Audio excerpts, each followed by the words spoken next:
नमस्कार दोस्तों। यह एसटी के लिए शानदार वीडियो हो सकता है, क्योंकि यहाँ से क्वेश्चन आते ही रहते हैं। अब ये फ़ोटो और वीडियो अगर अपन देखेंगे तो और अच्छी तरह से क्लियर हो जाएगा कॉन्सेप्ट। दैनिक भास्कर ऐप है ये, है ना। लेकिन इसमें बढ़िया दे रखा है फ़ोटो, ऑडियो, वीडियो, ठीक है। और जो फैक्ट है जिनको अपन अच्छी तरह से याद कर लेंगे, परीक्षा की दृष्टि से जो महत्वपूर्ण है, क्योंकि हिस्ट्री सब में आती है और उसमें मेन ही दे रखी है, शुरू से लेके और अब वर्तमान तक की। तो चलिए शुरू करते हैं, देख लेते हैं क्या कह रहा है। 26 फरवरी 1296 का दिन। महाराष्ट्र और कर्नाटक के राजा रामचंद्र किसी खतरे से अनजान अपने महल में थे। उनका बेटा सिंघन सेना के साथ राजधानी देवगिरी यानी आज के दौलताबाद से बाहर गया हुआ था। उसी समय दिल्ली से मालवा गुजरात होते हुए अलाउद्दीन खिलजी 8000 घुड़सवार सैनिकों के साथ देवगिरी को लूटने पहुंचा। खिलजी के जोरदार हमले के बीच सिंघन वापस आया, लेकिन खिलजी ने अफवाह फैलाई कि दिल्ली से 20,000 घुड़सवार सैनिक और आ रहे हैं। सिंघन की सेना ने मैदान छोड़ दिया। ऐसा पहली बार था जब किसी मुस्लिम हमलावर ने दक्कन पर जीत हासिल की थी। ये वही अलाउद्दीन खिलजी है जिसने चित्तौड़ की रानी पद्मावती को जौहर करने पर मजबूर कर दिया था। देवगिरी पर खिलजी के हमले के बाद महाराष्ट्र में बाहरी हमलावरों की लूटपाट अगले 350 सालों तक जारी रही। नमस्कार, मैं कृष्णा शुक्ला। दैनिक भास्कर की स्पेशल सीरीज महाराष्ट्र की कहानी के पहले एपिसोड में बात महाराष्ट्र के बनने, हिंदू राजाओं के शासन और इस्लाम के विस्तार की। प्राचीन काल का महाराष्ट्र। उत्तर में आर्यों और दक्षिण में द्रविड़ों के बीच का इलाका है महाराष्ट्र। एक समय अपरांत यानी आज का कोंकण, उत्तर में लता यानी गुजरात और दक्षिण में गोपाकपट्टनम यानी गोवा तक महाराष्ट्र के तटीय इलाके हुआ करते थे। ये राज्य दो नदियों कृष्णा और गोदावरी के तट पर बसा है। माना जाता है कि गोदावरी के किनारे ऋषि गौतम और उनकी पत्नी अहिल्या रहते थे, जिनको भगवान राम ने शाप मुक्त कर पत्थर से इंसान बनाया था। वहीं कृष्णा नदी की कहानी भगवान कृष्ण से जुड़ी है, जो आज सोलापुर के पंढरपुर में भगवान विट्ठल के रूप में विराजमान है। मान्यता ये भी है कि रावण ने सीता का अपहरण पंचवटी से किया था, जो आज के महाराष्ट्र के नासिक जिले में है। परशुराम एक पुजारी थे, जिनके शिष्य चित्पावन ब्राह्मण हुए। यही आगे चलकर मराठों के पेशवा बने। महाराष्ट्र का पहला ऐतिहासिक साक्ष्य रत्नागिरी इलाके में मिलता है। महाराष्ट्र को कैसे मिला इसका नाम? सातवाहन महाराष्ट्र का पहला राजवंश माना जाता है। करीब 450 सालों तक महाराष्ट्र में सातवाहन वंश का राज रहा। इतिहासकारों के मुताबिक संस्कृत भाषा की एक शाखा महाराष्ट्री इसी इलाके में बोली जाती थी, जिसके चलते इसका नाम महाराष्ट्र पड़ा। महाराष्ट्र से ही मराठी भी निकली है। सातवाहनों के बाद महाराष्ट्र में वाकाटक वंश का शासन रहा। इस दौरान महाराष्ट्र की फेमस अजंता अलोरा केव्स को भी बनाया गया। सातवाहन और वाकाटक ब्राह्मण थे, जबकि इनके बाद महाराष्ट्र पर शासन करने वाला चालुक्य साम्राज्य क्षत्रिय था। चालुक्य के बाद राष्ट्रकूटों का शासन रहा। इनमें से राष्ट्रकूट राजा गोविंद तृतीय ने सबसे ज्यादा साम्राज्य का विस्तार किया। फिर महाराष्ट्र पर आज के कर्नाटक के कल्याणी से आने वाले चालुक्यों का शासन रहा। इसके बाद होयसल राजवंश ने यहाँ राज किया। होयसल राजवंश को यादवों का वंशज माना जाता है। छत्रपति शिवाजी की मां जीजाबाई खुद जाधव कुल से आती थी, जो यादवों के वंशज थे। अलाउद्दीन खिलजी का हमला। 1296 में खिलजी ने महाराष्ट्र पर हमला जरूर किया था, लेकिन उसके निशाने पर दिल्ली थी। इसीलिए राजा रामचंद्र के सालाना तय रकम अदा करने की शर्त पर खिलजी दिल्ली वापस चला गया। लेकिन कुछ ही सालों बाद 1307 और 1310 में अलाउद्दीन के गुलाम मलिक काफूर ने 2 बार देवगिरी पर हमला किया। रामचंद्र ने अलाउद्दीन की सरपरस्ती स्वीकार कर ली और सिंघन जंग में मारा गया। जब दिल्ली नहीं रत्नागिरी को बनाया राजधानी। इसके बाद दिल्ली में सत्ता के लिए मारकाट शुरू हुई। 1307 से लेकर 1321 तक अकेले ही पूरे दक्षिण भारत पर कब्जा करने के बाद मलिक काफूर ने अपने ही मालिक अलाउद्दीन की हत्या कर दी। बदले में अलाउद्दीन के बड़े बेटे मुबारक ने काफूर को मार डाला। मुबारक को उसके ही सेना प्रमुख मलिक खुसरू खान ने मार डाला और खुसरू को मारकर गयासुद्दीन तुगलक दिल्ली की गद्दी पर बैठ गया। 1351 में गयासुद्दीन तुगलक का बेटा मोहम्मद बिन तुगलक गद्दी पर था। उसने दिल्ली के बजाय रत्नागिरी को राजधानी बनाया। 3 अगस्त 1347 को एलोरा के पास के इलाके के गवर्नर हसन गंगू ने तुगलक के खिलाफ जाकर दक्कन में आजाद साम्राज्य की घोषणा की। हसन ने बाद में अपना नया नाम अलाउद्दीन बहमन शाह रख दिया। यही वजह है कि उसके साम्राज्य को बहमनी साम्राज्य कहते हैं। बहमनी साम्राज्य ने करीब 200 साल तक शासन किया। 1518 ईस्वी में बहमनी साम्राज्य के पतन के बाद दक्कन में 5 छोटे साम्राज्य बने। अहमदनगर में अहमद शाही, बीजापुर में आदिल शाही, गोलकुंडा में कुतुब शाही, बीदर की बरीद शाही और बरार की इमाद शाही। पूरे भारत पर मुगल साम्राज्य का दबदबा। 15वीं सदी खत्म होते होते दिल्ली में मुगल बादशाह बाबर का शासन आ चुका था। इधर दक्कन की सल्तनतें आपस में लड़ रही थी।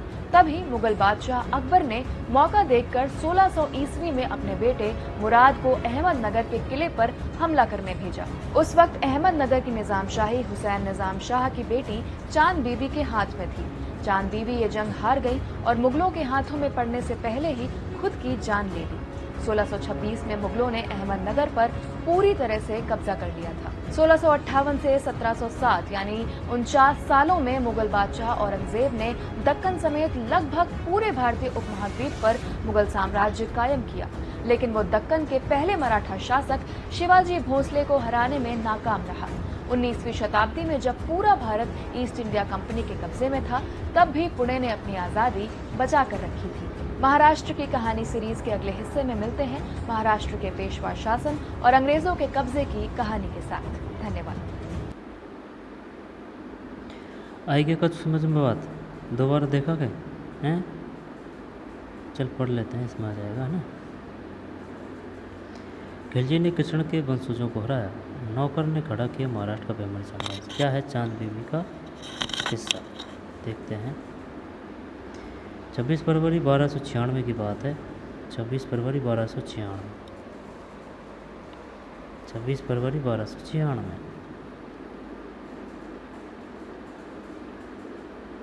ये उस समय की फ़ोटो है भाई, पुरानी। नहीं, ये तो है फ़ोटो, लेकिन ये तो वो है पेंटिंग। 26 फरवरी 1296 में महाराष्ट्र के यादव राजा रामचंद्र किसी खतरे से अनजान थे। कौन था पहले भाई? यादव राजा रामचंद्र किसी खतरे से अनजान अपने महल में बैठे थे। उनका बेटा सिंहन एक बड़ी सेना लेकर राजधानी देवगिरी, आज का दौलताबाद से बाहर गया हुआ था। बेटा सिंहन, क्या नाम था बेटे का? नाम सिंहन। महाराष्ट्र के यादव राजा रामचंद्र किसी खतरे से, वही बात है 26 फरवरी 1296 की, है ना। 26 फरवरी 1296। महाराष्ट्र के यादव राजा रामचंद्र किसी खतरे से अनजान अपने महल में बैठे थे। उनका बेटा सिंहन एक बड़ी सेना लेकर राजधानी देवगिरी, आज का दौलताबाद से बाहर गया था। पूछता है वो, बताइए देवगिरी किसका नाम है वर्तमान में? दौलताबाद का प्राचीन नाम क्या है? देवगिरी, है ना। जैसे दौलताबाद जैसे देवगिरी से बाहर गया हुआ था। इसी बीच अलाउद्दीन खिलजी ने 8000 सैनिकों के साथ देवगिरी आदमका, और कई इतिहासकार मानते हैं कि इस अभियान में खिलजी खुद नहीं, उसको गुलाम जनरल मलिक काफूर था। अभियान में वरिष्ठ पत्रकार और इतिहासकार गिरीश कुबेर अपनी किताब द रेनेसां स्टेट में लिखते हैं, यादवों ने लंबे समय से कोई बड़ी लड़ाई नहीं लड़ी थी और अलाउद्दीन की सेना तेज़ी से हमला करने के लिए कुख्यात थी। उसे किला तोड़ने में ज़्यादा वक्त नहीं लगा। खिलजी की सेना ने देवगिरी को खूब लूटा। उसके देवगिरी छोड़ने से पहले सिंहन सेना समेत लौट आया। खिलजी की फौज हारने वाली थी, तभी उसने अफवाह उड़ाई कि दिल्ली से 20,000 घुड़सवारों की एक और सेना आ रही है। खबर झूठी थी, लेकिन इसने सिंहन की सेना के पैर उखाड़ दिए। सैनिक जंग का मैदान छोड़कर भाग खड़े हुए। पहली बार जब किसी मुस्लिम हमलावर ने दक्कन पर जीत हासिल की थी, महाराष्ट्र में बाहरी हमलावरों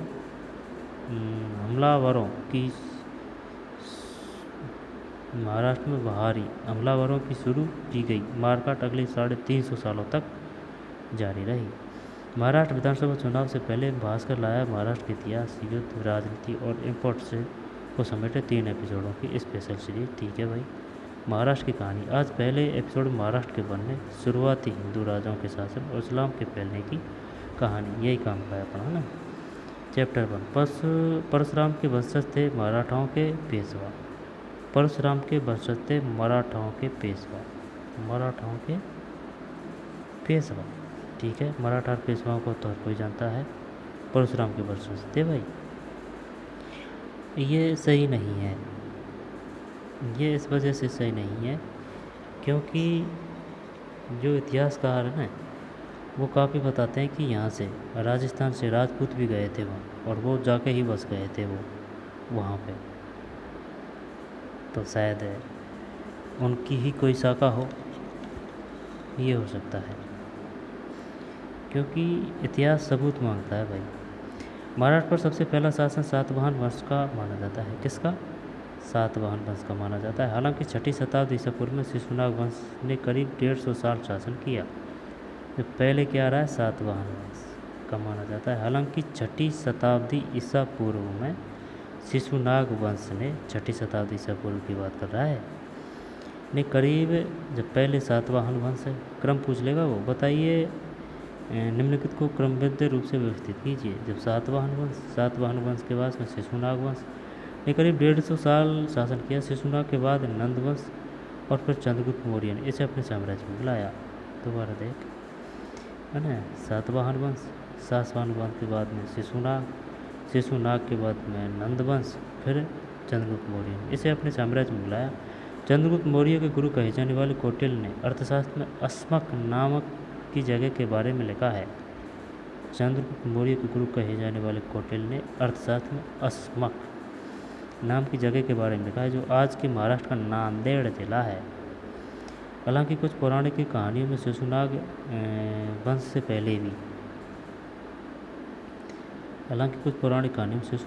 पहले भी महाराष्ट्र के इलाके और प्राचीन हिंदू धर्म का विवरण मिलता है। उत्तर में आर्यों की जमीन और दक्षिण के द्रविड़ों के बीच का इलाका महाराष्ट्र है। उत्तर में आर्यों की जमीन और दक्षिण के द्रविड़ों के बीच का इलाका महाराष्ट्र है। महाराष्ट्र संस्कृत से बनी प्राकृत भाषा बोलने वाले लोगों की जमीन थी।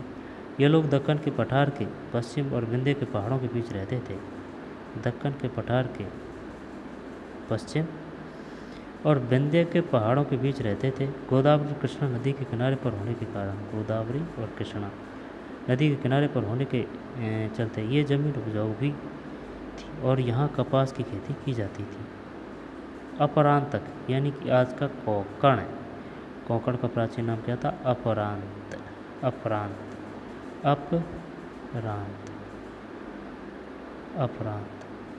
अपरांत यानी आज का कोंकण। उत्तर में लता यानी गुजरात तक और दक्षिण में गोपाकपट्टनम यानी कि गोवा तक महाराष्ट्र के तटीय इलाके थे।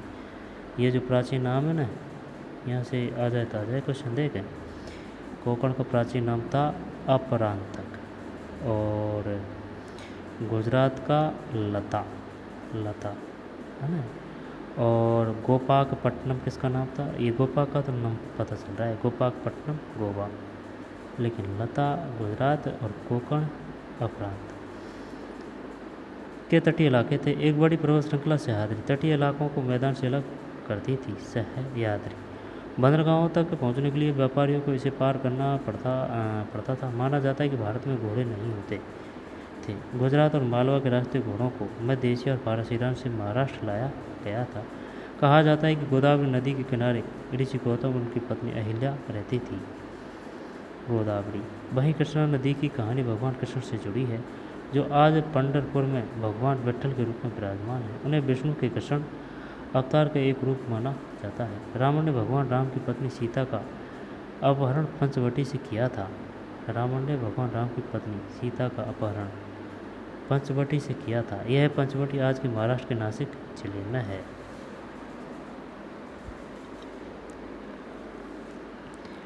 महाराष्ट्र के सबसे प्रसिद्ध देवता खांडोबा है। माना जाता है कि पुणे के जैनजुरी के पहाड़ों पर आज भी खांडोबा रहते हैं। हर साल हजारों लोग खांडोबा के मंदिर पहुंचते हैं।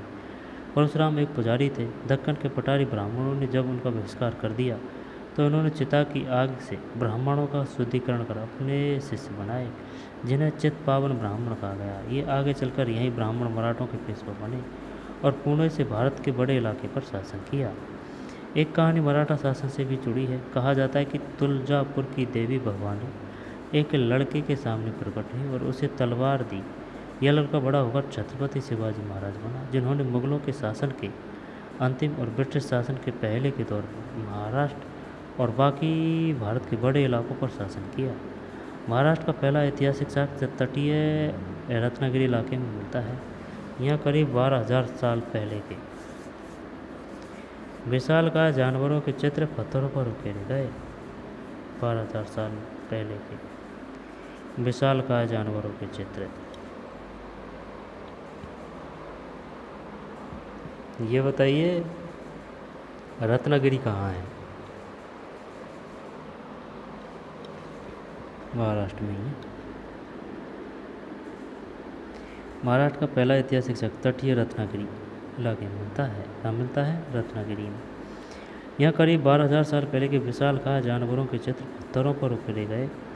अहमदनगर जिले में दैमाबाद में बैलगाड़ी और बर्तनों की आकृति यहाँ 3,000 साल पहले की बस्तियों का संकेत देती है। अहमदनगर जिले के दैमाबाद में, अहमदनगर जिले के दैमाबाद में, अहमदनगर के जिले के दैमाबाद में बैलगाड़ी और बर्तनों की आकृतियाँ यहाँ 3,000 साल पहले की बस्तियों का संकेत देती है। महाराष्ट्र का नाम 2300 साल पुराना, हिमालय तक दक्कन का दबदबा।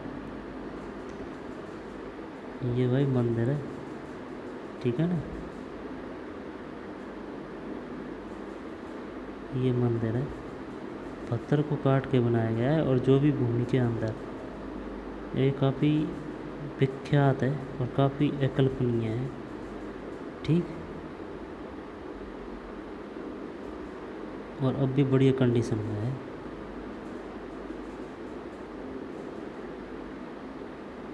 कारीगर तगड़े थे यार।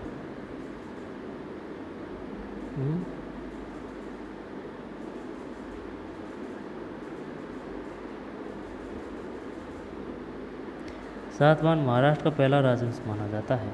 कौन माना जाता है? सातवाहन, जिसकी राजधानी प्रतिष्ठान या पैठान नाम की जगह पर थी, जो आज का मराठवाड़ा है। सातवाहन महाराष्ट्र का पहला राजवंश माना जाता है। कौन माना जाता है? सातवाहन, जिसकी राजधानी प्रतिष्ठान या पैठान नाम की जगह पर थी, जो आज का मराठवाड़ा है। यहाँ की मशहूर मराठी हैंडलूम की साड़ी का नाम भी पैठानी है। यहाँ की मशहूर मराठी हैंडलूम की साड़ी का नाम भी पैठानी है। सातवाहन सम्राट सिमुक ने मगध के आखिरी शासक को मारकर, सातवाहन सम्राट सिमुक कौन वंश से संबंध रखता था? सातवाहन। बताइए इनमें से कौन सा सातवाहन सम्राट है? सिमुक। मगध के आखिरी शासक को मारकर सातवाहन वंश की नींव रखी थी मगध के। कुल 32 सातवाहन शासकों ने करीब 450 साल शासन किया। इस दौरान महाराष्ट्र के इलाके को भी अपनी भौगोलिक और सामाजिक पहचान मिली। इतिहासकारों का एक बड़ा वर्ग मानता है कि संस्कृत भाषा की एक शाखा महाराष्ट्री इस इलाके में बोली जाती थी, जिसके चलते इसका नाम महाराष्ट्र पड़ा। सातवाहन वंश के राजा हाल ने अपने दौर में गाथा सतसई नाम से, सातवाहन वंश के राजा हाल, है ना, राजा हाल ने अपने दौर में गाथा सतसई नाम से महाराष्ट्री प्राकृत भाषा में राजा हाल संबंधित है सातवाहन वंश से। सातवाहन वंश है महाराष्ट्र में। सातवाहन वंश के राजा हाल ने अपने दौर में गाथा सतसई नाम से महाराष्ट्री प्राकृत भाषा में महिलाओं की लिखी कविताओं का संकलन करवाया था। इसी प्राकृत भाषा से मराठी निकली। महिलाओं की लिखी कविताओं का संकलन करवाया था। इसी प्राकृत भाषा से मराठी निकली, जो आज महाराष्ट्र की भाषा है। इसलिए गाथा सतसई या महासतसई को मराठी की पहली किताब माना जाता है। गाथा सतसई या महासतसई। सातवाहनों के बाद महाराष्ट्र पर मूल रूप से आज के विदर्भ के इलाके के रहने वाले वाकाटक वंश के राजाओं का शासन रहा। विदर्भ के वाकाटकों ने अपनी राजधानी आज के नागपुर के आसपास बनाई। अजंता और एलोरा की गुफा वाकाटकों के समय ही बनाई गई थी। ये पूछता है भाई वो कि अजंता और एलोरा की गुफाएं कहाँ हैं, यहाँ पर किसके काल में इनका निर्माण हुआ था? वाकाटकों।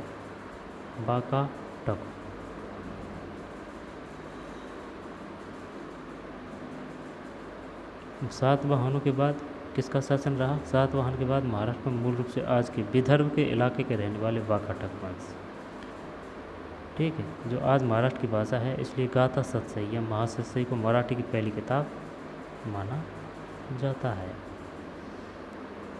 वाकाटकों के समय बनाई गई थी। अजंता और एलोरा।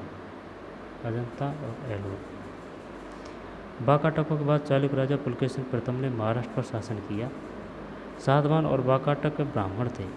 सातवाहन और वाकाटक ब्राह्मण थे, जबकि चालुक्य क्षत्रिय राजा थे।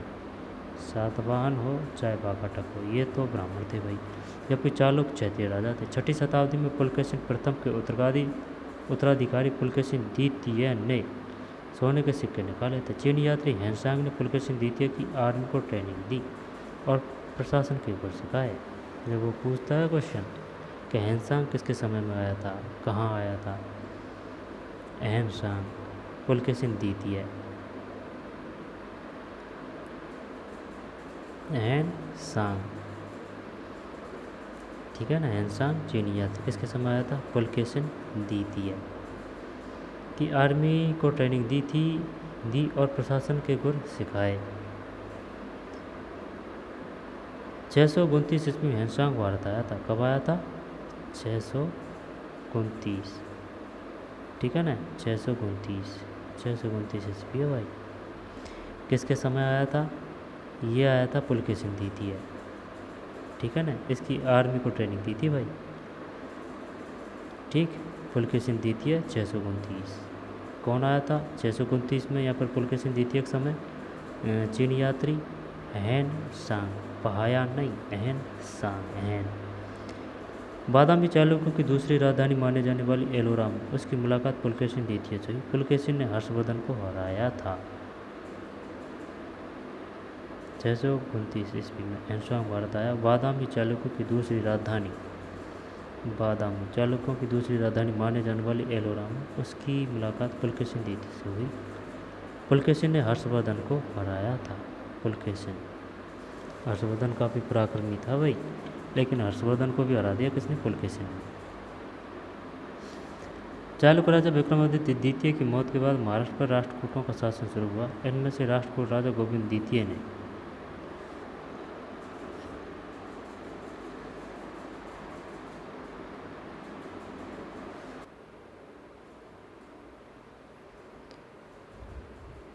ये बताइए, हर्षवर्धन को किसने हराया था, पुलकेशिन ने हराया था भाई। हेनसांग कब आया था, 629 में आया था। किसके समय आया था, पुलकेशिन द्वितीय। चालुक्य राजा विक्रमादित्य द्वितीय की मौत के बाद महाराष्ट्र पर राष्ट्रकूटों का शासन शुरू हुआ। इनमें से राष्ट्रकूट राजा गोविंद तृतीय ने सबसे ज़्यादा साम्राज्य विस्तार किया। किसने किया, गोविंद तृतीय ने। दो बार देख ले। चालुक्य राजा विक्रमादित्य द्वितीय की मौत के बाद महाराष्ट्र पर राष्ट्रकूटों का शासन शुरू हुआ। इनमें से राष्ट्रकूट राजा गोविंद तृतीय ने सबसे ज़्यादा साम्राज्य विस्तार किया। 813 ईस्वी में गोविंद तृतीय की मृत्यु हो गई। कहा जाता है कि उसके समय दक्कन के नगाड़ों की आवाज़ हिमालय से मालाबार तक सुनाई देती थी। गोविंद तृतीय का बेटा अमोघवर्ष पिता की तरह योद्धा नहीं था। गोविंद तृतीय का बेटा कन्नड़ और संस्कृत में उसने कई किताबें लिखी और जैन धर्म अपनाया। उसके चलते शांतचित्त अमोघवर्ष को दक्षिण का अशोक कहा जाता है। ये क्वेश्चन आता है भाई बार बार कि ये बताइए दक्षिण का अशोक किसे कहा जाता है, दक्षिण का अशोक किसे कहा जाता है, अमोघवर्ष को, दक्षिण का अशोक अमोघवर्ष को। कर्नाटक के प्रसिद्ध जैन मंदिर उसी ने बनवाए, ठीक है ना। तो दक्षिण का अशोक किसे कहा जाता है, अमोघवर्ष को। और कर्नाटक के प्रसिद्ध जैन मंदिर किसने बनवाए, अमोघवर्ष ने। यहाँ पर जैन मंदिर कहाँ है, कर्नाटक में है। कर्नाटक में प्रमुख मंदिर है जैनों के, ठीक, जैनों के। ऑप्शन में वो जैन भी देगा और बौद्ध भी देगा। तब अमोघवर्ष को दक्षिण का अशोक कहा जाता है। अमोघवर्ष को कर्नाटक के प्रसिद्ध जैन मंदिर उसी ने बनवाए। अमोघवर्ष के बाद कुल 7 राष्ट्रकूट राजा हुए। शॉर्ट में दे रखा है, एकदम शॉर्ट में। इसके बाद महाराष्ट्र पर आज के कर्नाटक के कल्याणी कलबुर्गी इलाके से आने वाले चालुक्यों का शासन हुआ। कलबुर्गी इलाके से आने वाले 1076 से 1126 तक चालुक्य राजा विक्रमादित्य का शासन रहा। 1076 से चालुक्य राजा विक्रमादित्य का शासन रहा। यह कन्नड़ साहित्य के लिए स्वर्णिम युग माना जाता है। किसका काल स्वर्णिम युग माना जाता है, चालुक्य राजा विक्रमादित्य।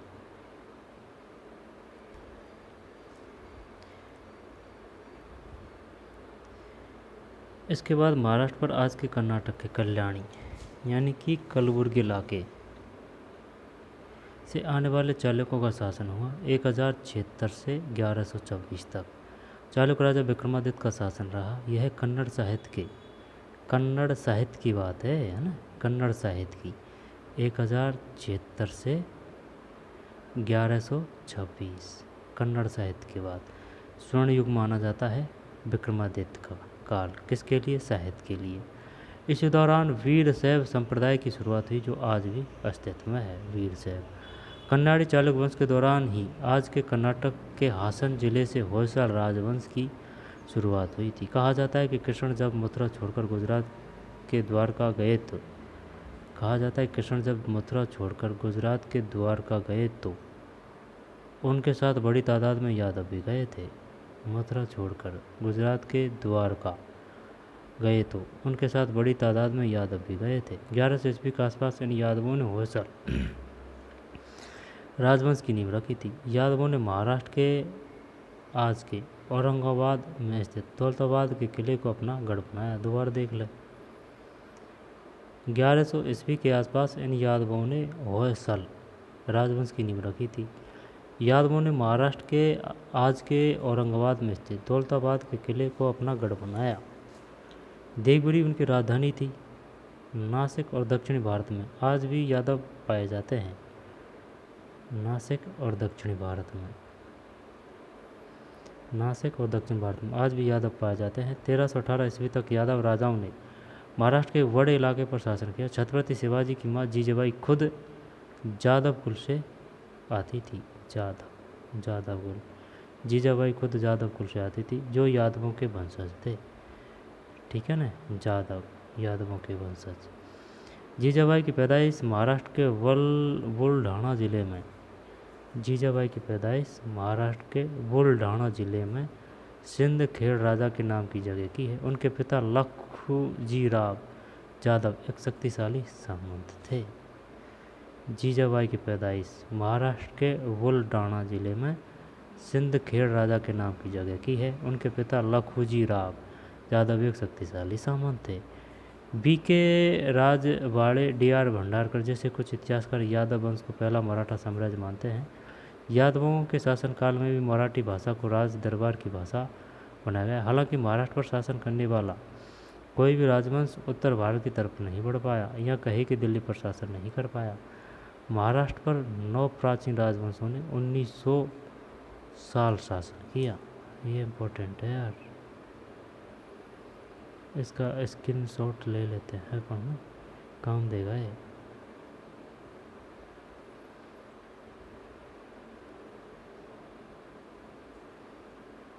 किधर थे अपन, किधर गया? हाँ, ये रिया। महाराष्ट्र पर 9 प्राचीन राजवंशों ने 1900 साल शासन किया। देखते हैं। शिशुनाग वंश है ना, 6ठी शताब्दी ईसा पूर्व। साम्राज्य उत्तर में हिंदूकुश से आज के असम तक। शिशुनाग वंश शासन का कालखंड और ये साम्राज्य है 6ठी शताब्दी ईसा पूर्व, उत्तर में हिंदूकुश से आज के असम तक। फिर नंदवंश 343 से 321 ईसा पूर्व, 343 से। निजामाबाद के आसपास का इलाका।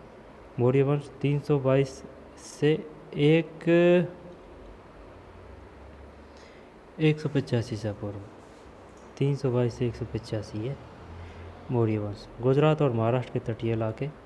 सातवाहन वंश, जब वो क्रम पूछता है बस ज़्यादातर है ना, जब शिशुनाग वंश है, शिशुनाग वंश के बाद में नंद वंश है, नंद वंश के बाद में मौर्य वंश है, मौर्य वंश के बाद में सातवाहन वंश, फिर वाकाटक वंश, फिर बादामी चालुक्य वंश, फिर राष्ट्रकूट वंश। दोबारा देख ले, देख शिशुनाग वंश, शिशुनाग है ना, नाग है, नाग के बाद में नंद वंश है, नंद के बाद में मौर्य है ना, घनानंद को मारा था ना भाई, किसने?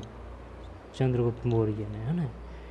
नंद वंश, शिशुनाग वंश, शिशुनाग वंश के बाद नंद वंश, नंद वंश के बाद में मौर्य वंश, फिर सातवाहन वंश, फिर वाकाटक वंश, बादामी चालुक्य और राष्ट्रकूट वंश, फिर कल्याणी चालुक्य वंश और फिर होयसल यादव वंश। ये याद होना चाहिए और यहाँ से बार बार क्वेश्चन आते हैं। जब शिशुनाग वंश, नंद वंश, फिर मौर्य वंश, शिशुनाग है ना, नाग के बाद में नंद है ना, घनानंद को मारा था ना भाई चंद्रगुप्त मौर्य ने। फिर मौर्य वंश के बाद में सातवाहन है, ये काफ़ी पराक्रमी हुए थे। फिर इनके बाद में वाकाटक है, सातवाहन, फिर वाकाटक, फिर बादामी यानी चालुक्य के बादामी है ना, चालुक्य बादामी। फिर चालुक्य बादामी के बाद में राष्ट्रकूट के बाद में फिर कल्याणी के बाद में होयसल यादव वंश। अब यादव वंश से ही थी जीजाबाई जो यादव वंश से है। जब 6ठी शताब्दी से पूर्व उत्तर में हिंदूकुश से आज के असम तक, नंद वंश 343 से 321 ईसा पूर्व, निजामाबाद से आसपास का इलाका, मौर्य वंश 321 से 185 ईसा पूर्व, गुजरात और महाराष्ट्र के तटीय इलाके, सातवाहन वंश 235 ईसा पूर्व से 225 ईस्वी, 235 ईसा पूर्व से 225 ईस्वी, 235 से 225, कलिंग, आंध्र, मालवा, गुजरात, महाराष्ट्र, सौराष्ट्र, कलिंग, आंध्र है ना, कलिंग, आंध्र, मालवा, गुजरात, महाराष्ट्र और सौराष्ट्र। ठीक है ना, ये इससे बता रहा है, एक तो कलिंग है, आंध्र है, मालवा है, गुजरात, महाराष्ट्र और सौराष्ट्र। वाकाटक वंश 250 ईसा पूर्व से 550 ईस्वी। दक्कन का पूरा पठार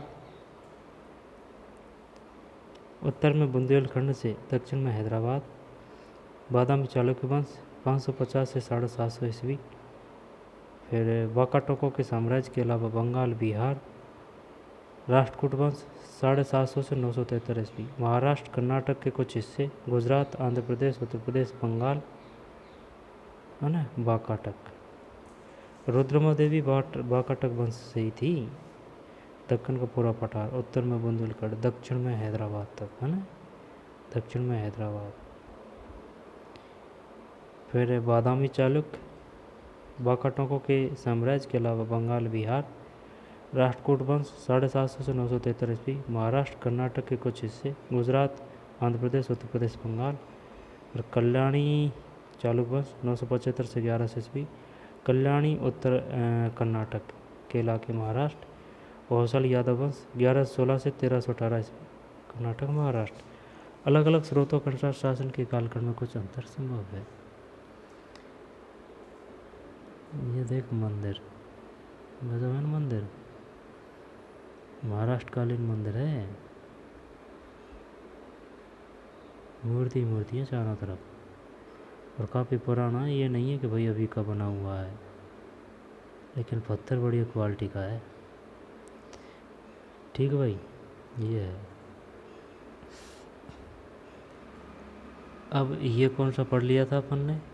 ये पढ़ लिया है भाई, सुन मेरी बात, चैप्टर 2 पढ़ा है, यानी कि महाराष्ट्र का नाम 2300 साल पुराना, हिमालय तक दक्कन का दबदबा है ना, ये पढ़ा है। इससे पहले पढ़ा है अपन ने क्या, परशुराम के वंशज थे मराठाओं के पेशवा, और ये भूमिका है। ठीक, अब आगे चलते हैं। अब मुग़लों के बारे में आएगी।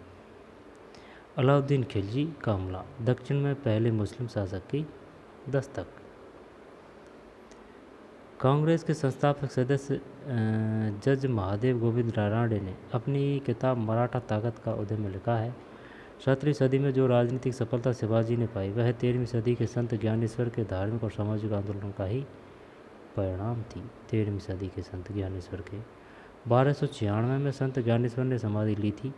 इसी साल दिल्ली के सुल्तान अलाउद्दीन खिलजी के सेनापति ने यादवों की राजधानी देवगिरी पर हमला कर दिया था। यादवों की राजधानी कौन सी रही भाई? देवगिरी पर। किसने किया था? अलाउद्दीन खिलजी ने। कब किया था? 1296 में। सिंहन को हराकर खिलजी की सेना ने देवगिरी में भयंकर मारकाट मचाई।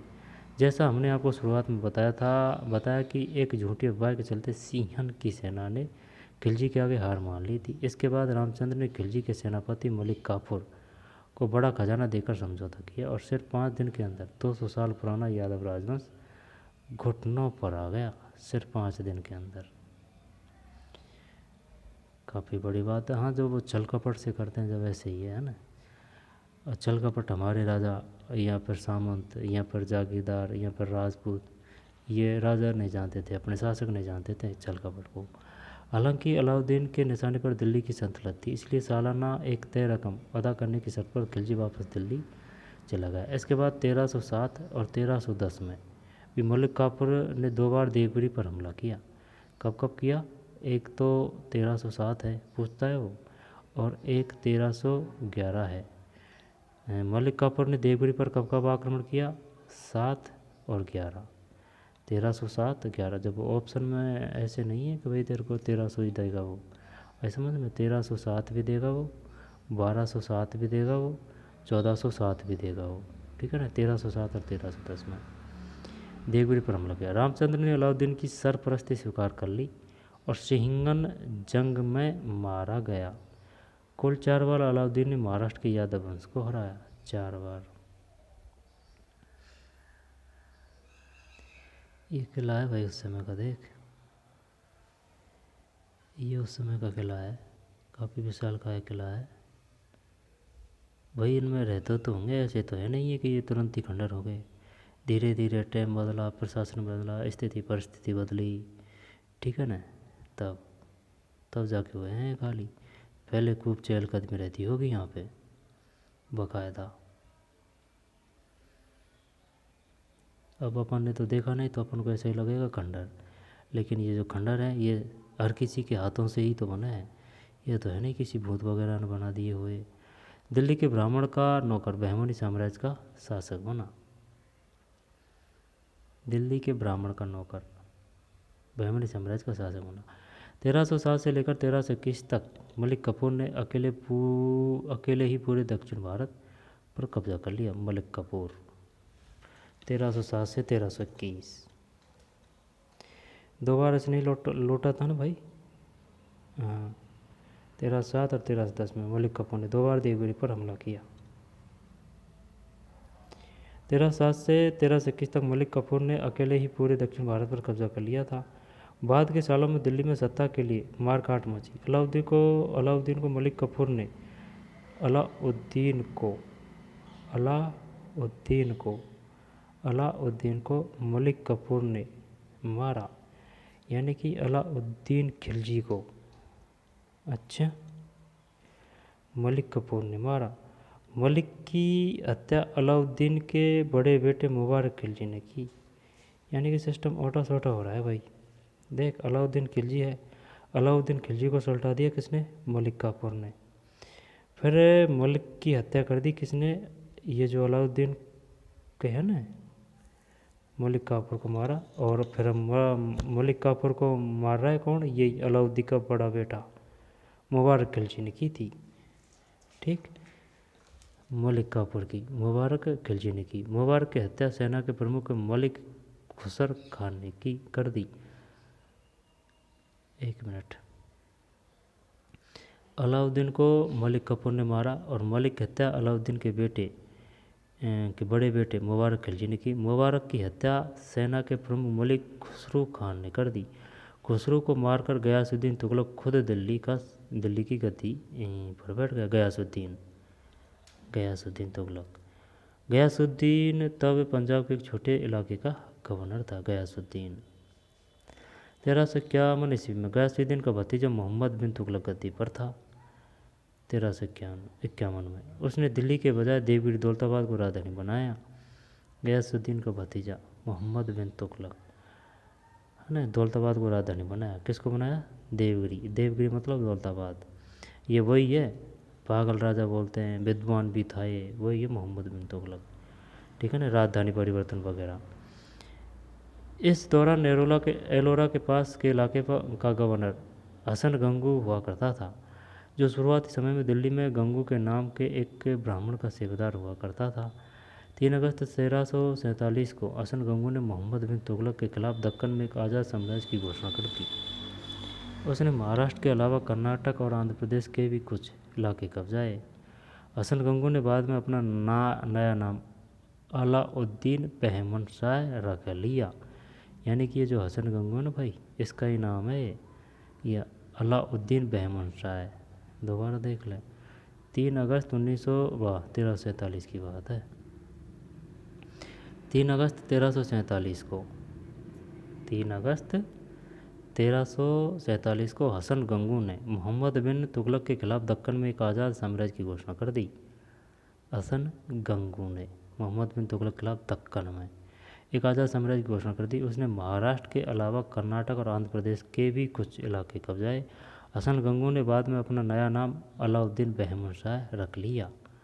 हसन गंगू, बहमन शाह का नाम क्या था पहले? हसन गंगू। या फिर हसन गंगू को और किस नाम से भी जाना जाता है? बहमन शाह। इसलिए उसके साम्राज्य को बहमनी साम्राज्य कहते हैं। 1425 तक इसकी राजधानी एहसानाबाद, आज का गुलबर्गा रही। बाद में मोहम्मदाबाद, आज के बीदर, को राजधानी बनाया गया।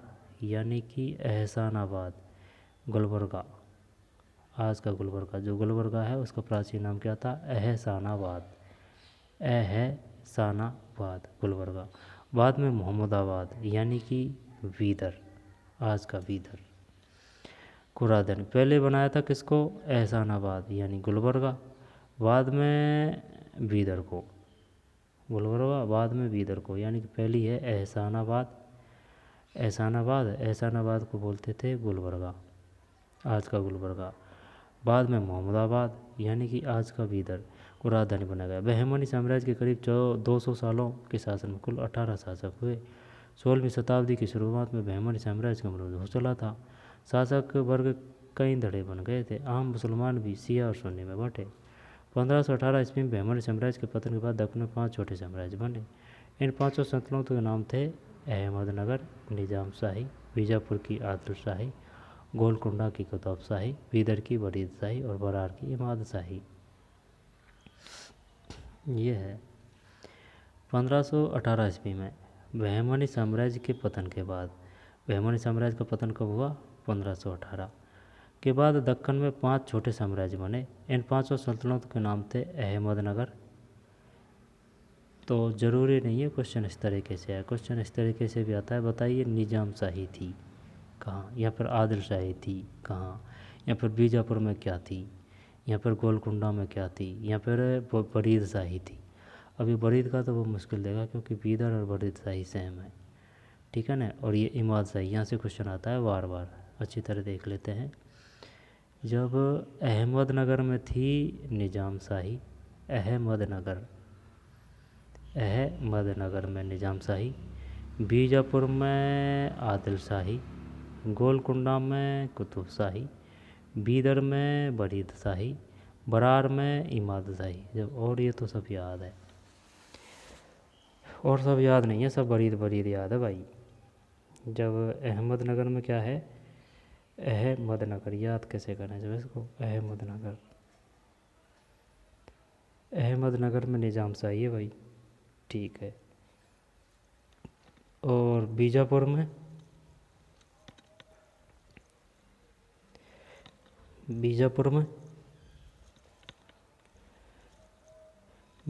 आदिल शाही है।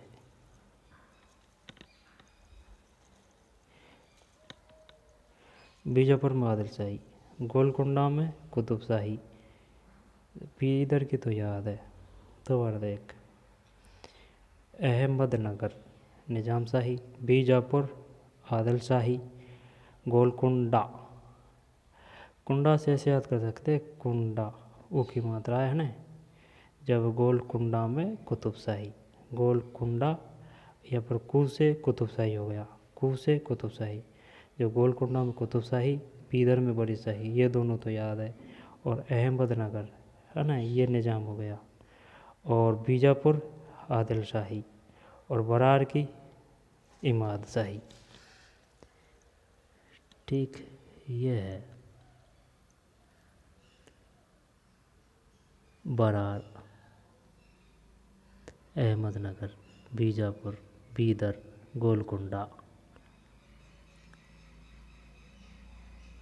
ठीक। यानी कि ये बीदर है, ये बरार है, ये अहमदनगर है, है ना भाई। ये बीजापुर है, बीजापुर, बीजापुर, गोलकुंडा, बीदर, बरार, अहमदनगर। दक्कन की 5 सल्तनतों को उनके पहले सुल्तानों के नाम से जाना जाता है, पहले सुल्तानों के नाम से जाना जाता है। अब है, 2 भाइयों ने अलाउद्दीन से टक्कर लेकर विजयनगर साम्राज्य खड़ा कर दिया।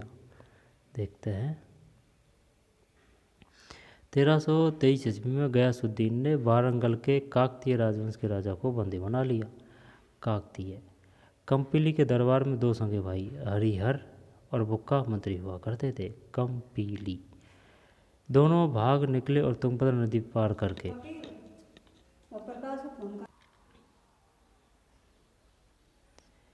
1327 ईस्वी में गयासुद्दीन ने वारंगल के काकतीय राजवंश के राजा को बंदी बना लिया।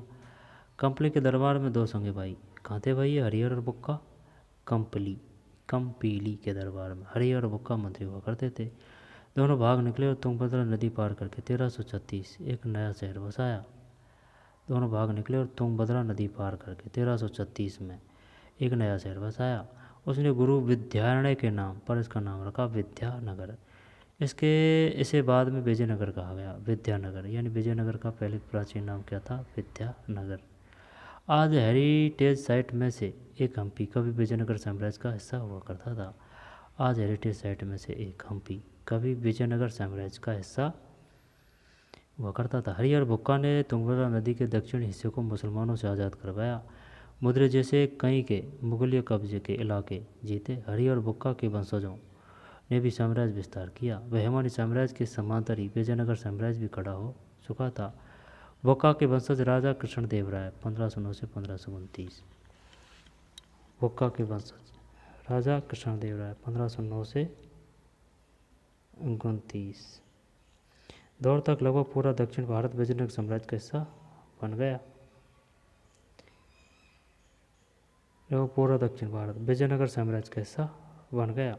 बुक्का के वंशज राजा कृष्णदेव राय 1509 से 29।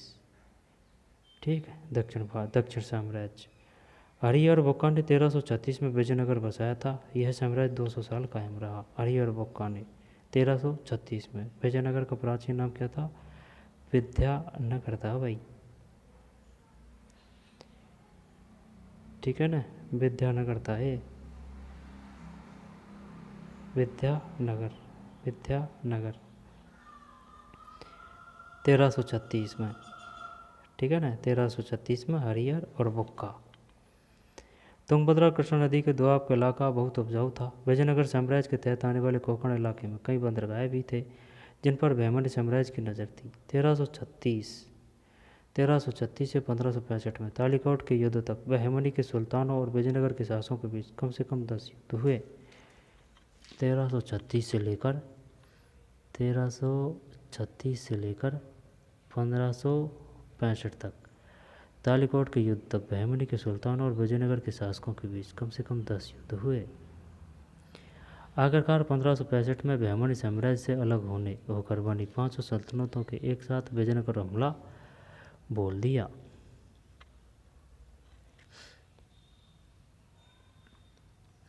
तेरह सौ 36 ईस्वी से 1565 में तालिकोट के युद्ध तक बहमनी के सुल्तानों और विजयनगर के शासकों के बीच कम से कम 10 युद्ध हुए।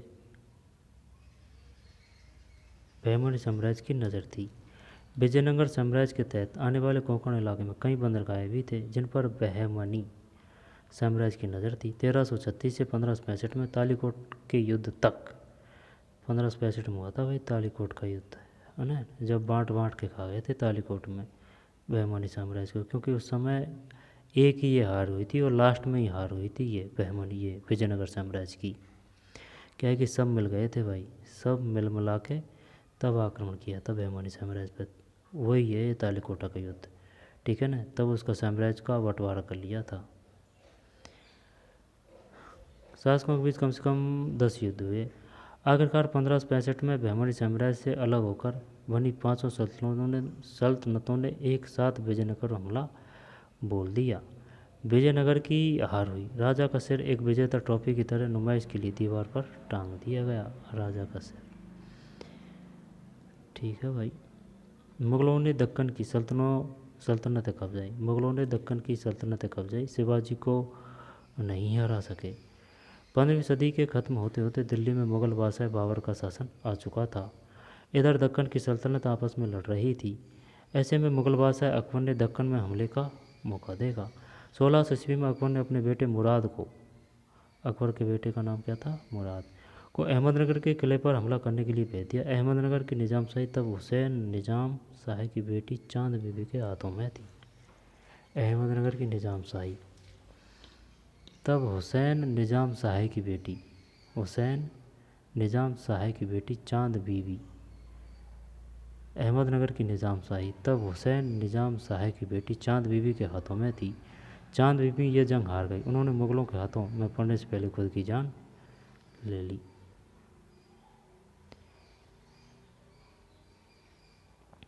चांद बीबी ने मुग़लों से पहली लड़ाई बहुत बहादुरी से लड़ी थी, लेकिन उन्हें समझौते के कुछ इलाके गंवाने पड़े। अगली लड़ाई में उन्होंने अपनी छाती में खंजर घोंप लिया। चांद बीबी, पिताजी का नाम क्या था, निज़ाम शाह, तब हुसैन निज़ाम शाह की बेटी, ठीक है ना भाई। चांद बीबी 1626 में मुग़लों ने अहमदनगर की निज़ामशाही पर पूरी तरह कब्जा कर लिया। आगे चलकर अहमदनगर की निज़ामशाही दो हिस्सों में बंट गई। एक पर मुग़लों का शासन था, दूसरी पर बीजापुर के सुल्तान आदिल शाह का शासन। एक पर मुग़लों का शासन था, दूसरी पर बीजापुर के सुल्तान आदिल शाह का शासन।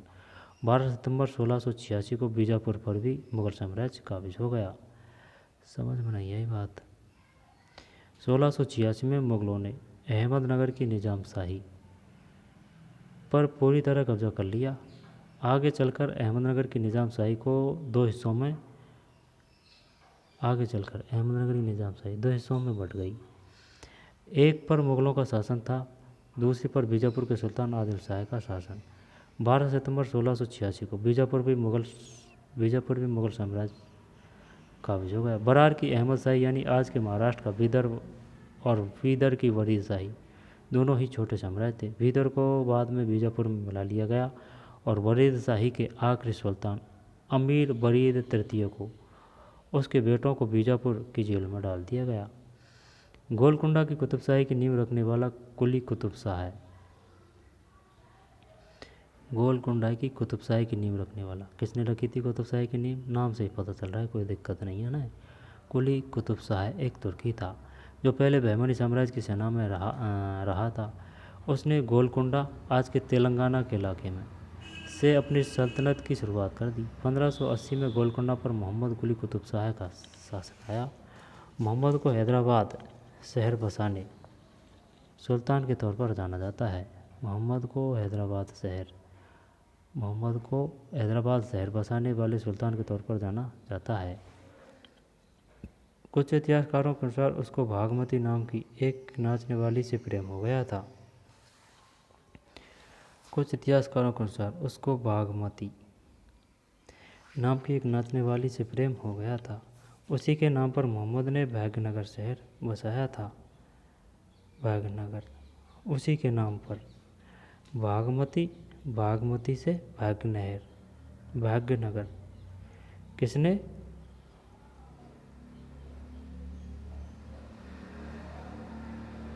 मोहम्मद को हैदराबाद शहर बसाने वाले सुल्तान के तौर पर जाना जाता है। कुछ इतिहासकारों के अनुसार उसको भागमती नाम की एक नाचने वाली से प्रेम हो गया था। उसी के नाम पर मोहम्मद ने भाग्यनगर शहर बसाया था। भागमती ने बाद में इस्लाम कबूल कर लिया था और उसका नाम हैदर महल हो गया था। इसी भाग्यनगर को बाद में हैदराबाद कहा जाने लगा। भागमती ने बाद में इस्लाम कबूल कर लिया था। कुतुब शाह का शासन आया। कुतुब शाह मोहम्मद को हैदराबाद शहर बसाने वाले सुल्तान के तौर पर जाना था। हैदराबाद की स्थापना किसने की थी भाई, मोहम्मद शाह। भाग्यनगर यानी कि जो अपन ये हैदराबाद पढ़ रहे हैं ना उसका नाम था पहले भाग्यनगर। भागवती ने बाद में इस्लाम कबूल कर लिया और इसका नाम हैदर महल हो गया। यानी पहले भाग्यनगर के बाद में हैदर महल के बाद में हो गया ये हैदराबाद। इसी भाग्यनगर को बाद में हैदराबाद कहा जाने लगा। 1665 में गोलकुंडा पर भी मुगलों का पहला हमला हुआ। करीब 170 सालों के शासन के बाद 1687 में गोलकुंडे के किले पर औरंगजेब का कब्जा हो गया। 1687 में गोलकुंडा के किले पर औरंगजेब का कब्जा हो गया। 1658 से 1707 ईस्वी तक 49 साल मुगल बादशाह औरंगजेब का शासन रहा।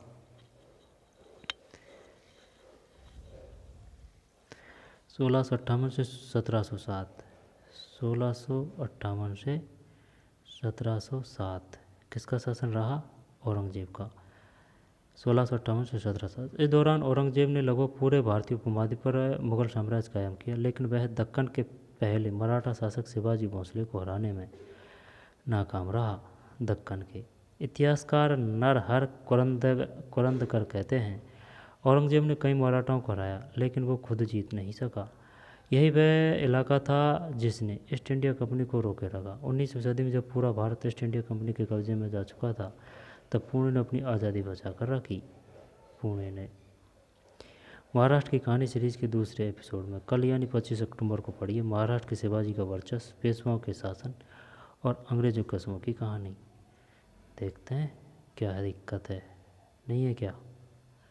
औरंगजेब को कश्मीरी औरतों के कपड़ों से दिक्कत थी, ये तो पढ़ चुके हैं, पढ़ा ना, ये है ना। अब ये दूसरा पार्ट पढ़ेंगे इसका। ये था भाई आज, इसमें लग गई है पूरी 1 घंटा। यहाँ से क्वेश्चन फंसेगा। क्वेश्चन ये आता है, ये बहुत शॉर्ट टर्म्स में दे रखा है इसने। जो महाराष्ट्र का इतिहास है ना, शुरू से लेकर एंड तक, जो भी वो रियासतें कौन कौन कहाँ हुए, किस किस ने शासन किया, किसने किस नगर की स्थापना की, किन किनों के शासन किए। ज़्यादा गहराई से नहीं है, ऊपर से दे रखी है, लेकिन मोस्ट है। यहाँ से क्वेश्चन फंसते हैं, ठीक है। तो चलिए, अहमदनगर बरार, ये क्वेश्चन आता है। बीदर में किसने स्थापना की थी? बीदर में किसकी स्थापना थी? बरार की किसकी स्थापना थी? गोलकुंडा में, ठीक है। फिर आगे है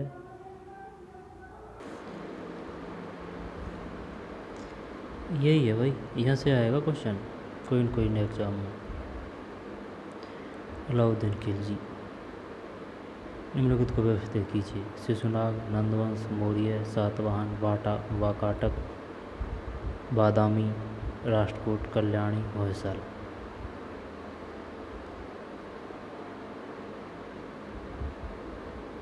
कर्नाटक, कल्याणी, कलबुर्गी इलाके। हिंसा कब आया था? 629 ईस्वी में। हर्षवर्धन को किसने हराया था? पुलकेशिन ने। पुलकेशिन द्वितीय, पुलकेशिन द्वितीय हुई थी। पुलकेशिन द्वितीय के समय आया था भाई ये।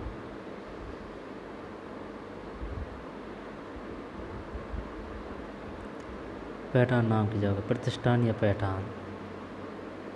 सातवाहन महाराष्ट्र का पहला राजवंश माना जाता है, जिसकी राजधानी प्रतिष्ठान या पैठान।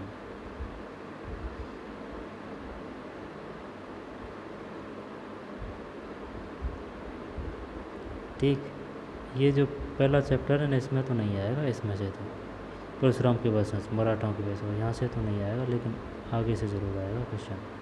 ये चैप्टर 2 हो, है ना, ये सब फिर इम्पोर्टेंट है।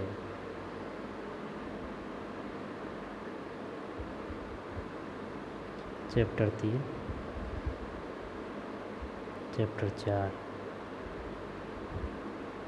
गंगू नाम, हसन गंगू।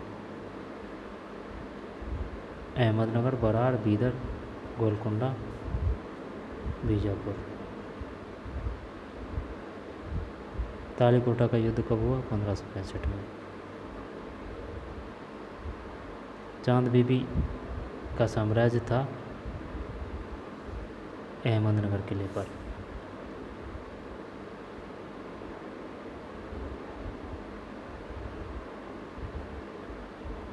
कुतुबशाही का शासन कहाँ था? गोलकुंडा पर। औरंगजेब कब से कब तक रहा था? 1658 से 1707। तो चलिए मिलते हैं नई वीडियो में, धन्यवाद।